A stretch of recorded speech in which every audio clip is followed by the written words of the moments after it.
Pensamento Crítico, com Gilson Silva. Fala pessoal, tudo tranquilo com vocês? Pessoal, mais uma vez eu vim aqui para um pequeno bate-papo aí com relação aos escritos da Bíblia, principalmente no que tange ao Novo Testamento.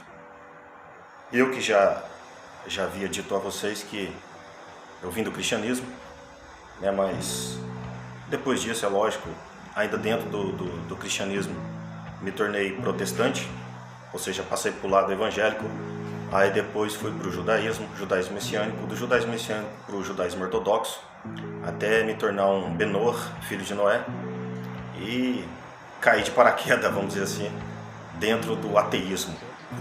Ainda não sou totalmente ateu, por assim dizer, me considero um agnóstico, mas estou chegando lá. Quem quiser falar que eu sou ateu, né, cético, não tem problema. Mas nesse livro aqui, a Bíblia, no Deus da Bíblia, eu não acredito mais. Não acredito, porque ele não existe. Né? Se ele é onipotente, onisciente, onipresente, cadê tais atributos que a gente não vê? Né? Essas histórias de milagres, de revelações, de profecias, só aconteceram aqui dentro, neste livro aqui, que muitos falam que é de Bíblia, né? Muitos ateus e agnósticos chamam esse livro de Bíblia, e eles estão cobertos de razão, não é? Mas aí eu queria trazer à tona alguns versículos do Novo Testamento para ver se você que é cristão segue os ensinamentos de Jesus. Jesus, eu tenho para mim que não existiu, né? Tenho para mim que não existiu. Mas se você é um cristão assíduo, daquele que, independente de ir na igreja ou não, se você acredita em Jesus, você é um cristão. Você é um cristão. E vamos ver se você segue ao pé da letra os ensinamentos de Jesus. Ou se você faz aquilo que o pastor manda, aquilo que o seu padre manda fazer. Entendeu? O que importa para quem é cristão, quando eu estava na igreja, quando eu era religioso, eu procurava seguir aquilo que está escrito aqui. Tanto é que eu debatia com os meus ex-pastores sobre dízimo, falava que o dízimo nunca foi alimento, aliás, nunca foi dinheiro, sempre foi alimento, e o dízimo foi para o povo de Israel, não tem nada a ver para cristão. Até o próprio Novo Testamento, que é tudo inventado, que é lorota, que é livro, vamos dizer assim, de mágica. Isso aqui foi inventado por homem e não teve inspiração divina nenhuma. Isso aí eu posso até comprovar no primeiro capítulo do livro do Evangelho de Mateus, de Lucas. Né? Eu vou até ler aqui um pedacinho do Evangelho de Lucas para provar que nenhum desses livros aqui, aliás, desde Gênesis a Apocalipse, teve inspiração divina. É tudo por conveniência, ou seja, a pessoa achou por bem relatar também as histórias acerca de Jesus. Tá certo, pessoal? Então aqui no primeiro capítulo do Evangelho de Lucas diz o seguinte: tendo, pois, muitos empreendido, pôr em ordem a narração dos fatos que entre nós se cumpriram, segundo nos permitiram os mesmos que os presenciaram desde o princípio e foram ministros da palavra, pareceu-me também a mim conveniente descrevê-los a ti, ó excelente Teófilo, por sua ordem, havendo-me já informado minuciosamente de tudo desde o princípio. Nada de inspiração. Mas eu vou aqui me ater a alguns versículos do livro de Mateus, principalmente do capítulo 5, para ver se você, meu amigo, para ver se você, minha amiga, realmente segue os ensinamentos de Jesus. Alguns versículos, aí depois a gente vai para a questão de oração, se eu tiver um tempinho no vídeo aqui também, né? De fé e tal. E mais para frente, conforme eu for produzindo alguns conteúdos aí, alguns vídeos, a gente pode até discutir isso. De repente eu faço até uma live, né? Eu ainda tô nessa de querer montar um canal para mim no YouTube, mas eu vou me atentar por hora em alguns versículos aqui do livro de Mateus, a partir do capítulo 5. E também não quero que não me entendam mal, eu não estou aqui para falar mal de ninguém, né? Eu entendo a sua fé, respeito, até porque a maioria das amizades que eu tenho, tanto no Facebook quanto pessoalmente, são de cristãos. Eu respeito e amo muito a sua vida, mas quando se trata de dogmas, de religião, eu vou partir do princípio de combate. Eu vou combater, eu vou falar contra as religiões, principalmente da religião cristã, porque eu vim do cristianismo. Então não tem como eu falar alguma coisa contra a religião muçulmana, o budismo, né, shintoísmo, porque eu não vivi essas religiões. Embora eu não acredite em nenhum Deus, seja dessas religiões que eu citei, né, e muito menos no Deus do cristianismo, judaico-cristão, mas eu posso falar do Deus judaico-cristão. Agora, dos deuses de outras religiões, eu não vou ficar falando porque eu não vivi isso. Mas a gente pode estudar e de repente trazer à tona em alguns vídeos mais para frente com relação às outras religiões.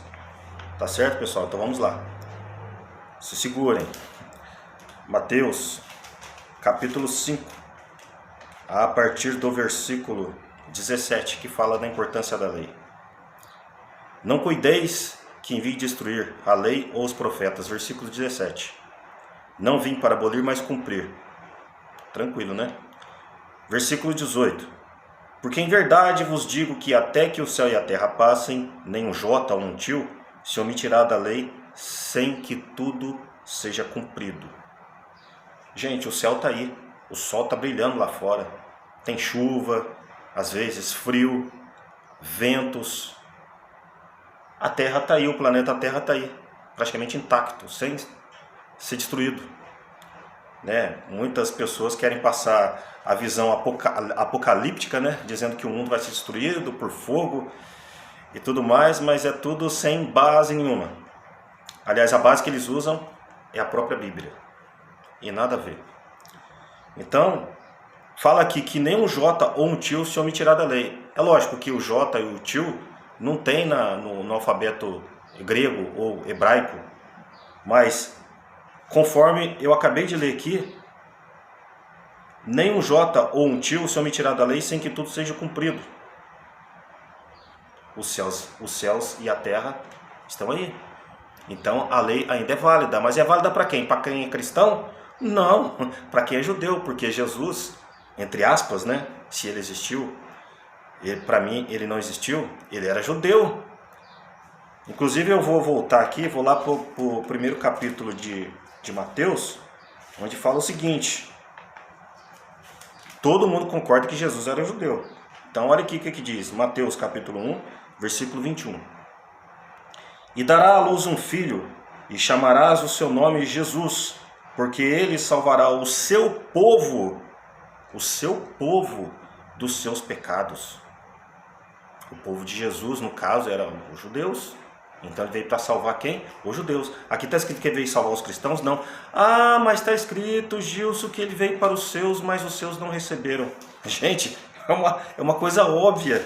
Como é que pode uma pessoa que chega no tempo da lei, vigorando a lei de Moisés, falando tudo contra a lei, falando que era Deus, ou outra hora falando que era semideus, fazendo mágica, prodígios, coisa que na Torá era tudo contra, entendeu? E pedindo para os seus discípulos colherem, pegar espiga de milho nas plantações, no dia de sábado, no Shabat, coisa que é proibido pela lei.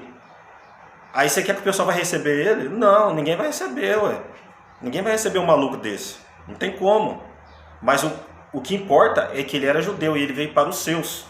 Entendeu? Ele veio para salvar o seu povo dos seus pecados. Mas se você, que é cristão, gosta de ser inserido no contexto bíblico, principalmente no Novo Testamento, bora lá, vamos continuar aqui. Esse versículo 20 aqui, ó, já dá para matar a pau. Diz assim: porque vos digo que se a vossa justiça não exceder a dos escribas e fariseus, de modo nenhum entrareis no reino dos céus. Os escribas e fariseus, que eram doutores da lei, que sabiam tudo de Torá, praticavam a Torá, praticavam a justiça divina. Aqui está escrito: se a sua justiça não exceder a dos escribas e dos fariseus, você não vai entrar no reino dos céus. Vamos seguir aqui. Ouviste que foi dito no versículo 21. Não matarás, mas qualquer que matar será réu de juízo.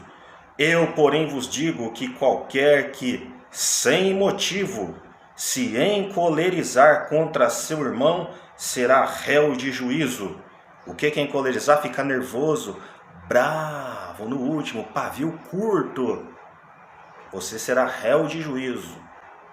Qualquer que disser a seu irmão, raca, será réu do sinédrio. Raca aqui é o mesmo que tolo, o mesmo que idiota. Então você, meu amigo, minha amiga, cristãos, se você chama o seu irmão de raca, de idiota, de tolo, você será réu do sinédrio, de julgamento. E qualquer que lhe disser louco, será réu do fogo do inferno.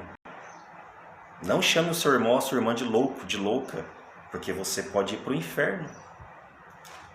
Ensinamentos de Jesus, gente. Eu não posso falar nada. Vamos mais adiante aqui. Eu vou pular bem aqui, porque senão o vídeo vai ficar muito extenso. Vamos lá para o versículo 38. Ouviste que foi dito, olho por olho e dente por dente. Isso aqui está na Torá. E está também na lei de Talião, né, do Código de Hammurabi, dos Sumérios. Aliás, o Torá é uma compilação da lei do Código de Hammurabi. Para quem não sabe, né, é só pesquisar. Ouviste que foi dito olho por olho e dente por dente. Eu, porém, vos digo que não resistais ao mal, mas se qualquer te bater na face direita, oferece-lhe também a outra. Se alguém te der um murro, te der um soco. Aqui eu tô falando de tapa, né? Mas vamos um pouco mais, vamos colocar um pouco mais de pimenta aí.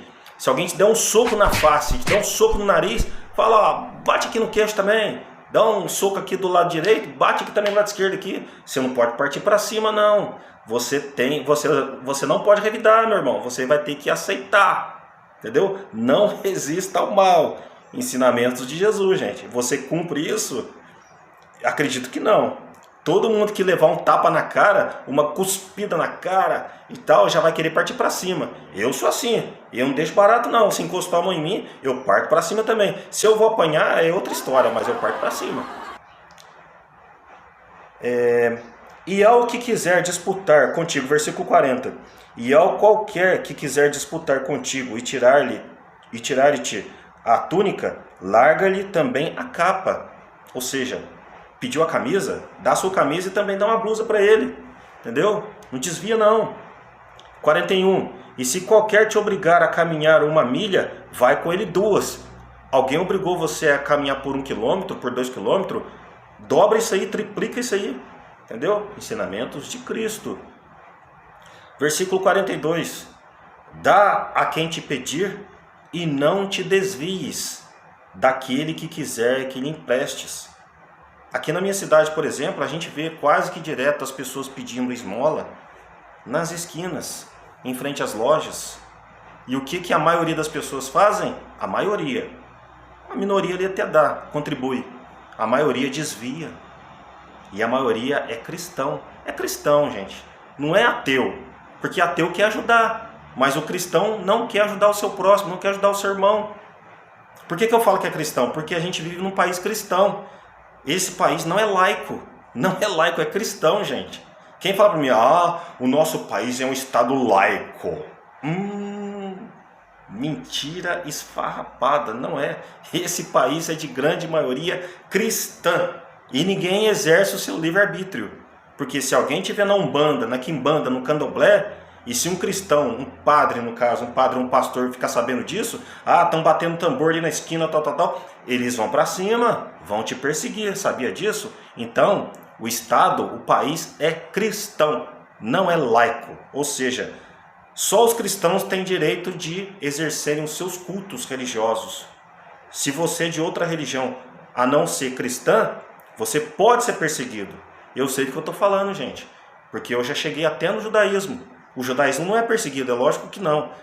Porque os judeus, eles fazem as suas cerimônias, os seus ritos, no Shabat, ou seja, Shabat de sábado. O Shabat começa no pôr do sol da sexta-feira e termina ao pôr do sol do sábado, ao anoitecer. Entendeu? Quando surgem as primeiras estrelas. Aí termina o Shabat. Aí faz a Havdalah e tudo mais. Vamos lá. Versículo 44. Aliás, versículo 43. Ouvistes que foi dito: amarás o teu próximo e odiarás o teu inimigo. Agora Jesus vai falar: eu vos digo, porém, amai a vossos inimigos, bendizei os que vos maldizem, fazei bem aos que vos odeiam e orai pelo que vos maltratam e vos perseguem. Difícil, né? Qual cristão faz isso? Quem vai orar para o seu inimigo? Jesus está falando aqui, gente, no Evangelho de Mateus. Qual cristão vai orar para o seu inimigo, que também é cristão, né? Ou para aquele que estiver perseguindo? Eu acho que ninguém. É difícil você encontrar algum cristão que cumpra tudo que Jesus deixou aqui para cumprir, né? Agora eu vou lá para o Evangelho de Mateus ainda, no capítulo 10. No capítulo 10, isso aqui todo mundo deveria cumprir. Ah, mas Jesus estava falando para os seus discípulos naquela época.